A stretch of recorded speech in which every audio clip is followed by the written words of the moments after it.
Voici Arnold. Aujourd'hui, il travaille comme livreur. Allez, plus vite Arnold! Avant que le kebab ne refroidisse. N'oublie pas que tu dois toujours garder le sourire. Tu auras peut-être un pourboire. Il y a des gens intéressants qui vivent ici. Je suppose qu'ils doivent être, horlogers. On dirait bien que tu vas recevoir un gros pourboire. Attends, qu'est-ce que c'est? Arnold, quelque chose me dit que là, tu t'es mis dans un sacré pétrin. J'avais raison, Arnold. C'est vraiment pas bon. Ces types ne sont pas des horlogers. Ce sont des terroristes. Et comme tu as donné de la nourriture aux terroristes, maintenant, tu es l'un d'entre eux. Et tu as été envoyé dans un endroit d'où personne ne s'est jamais échappé. La prison de Guantanamo Bay. Arnold, tu m'entends ou quoi? Personne n'a jamais réussi à s'échapper d'ici. Ni même essayé d'ailleurs, parce que c'est tout simplement impossible.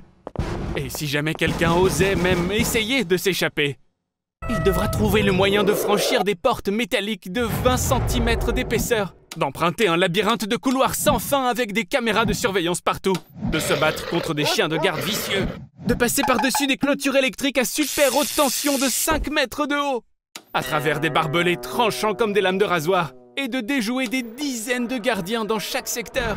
En ce moment même, 40 des criminels les plus dangereux du monde sont détenus dans cette prison. Et toi, mon ami Arnold, tu es sur cette liste. Félicitations. Néanmoins, tu n'as pas le droit de parler à l'un d'entre eux. Il faut dire que chaque prisonnier est en isolement strict, le temps des 24 heures que compose une journée. En parlant de temps, il est temps de déclarer l'heure du déjeuner. Voyons donc ce qu'il y a au menu pour aujourd'hui. Bon, alors, qu'est-ce qu'on a là?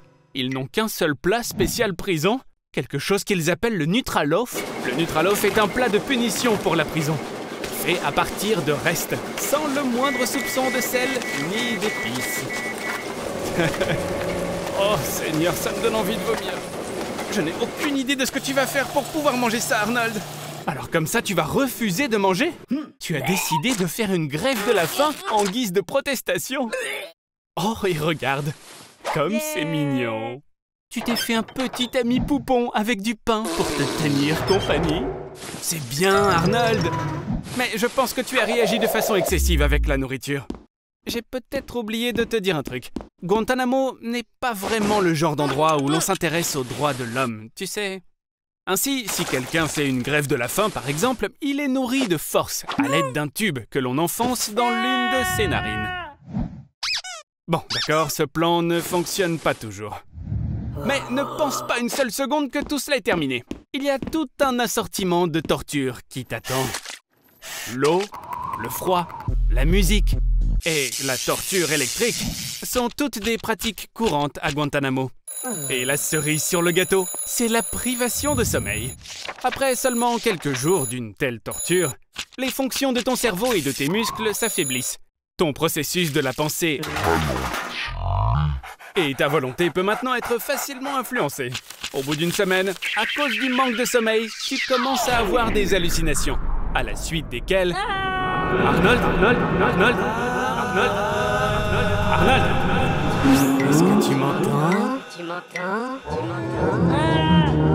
On dirait bien que tu as complètement perdu la tête.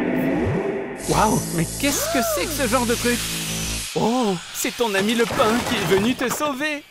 Arnold, tu es libre.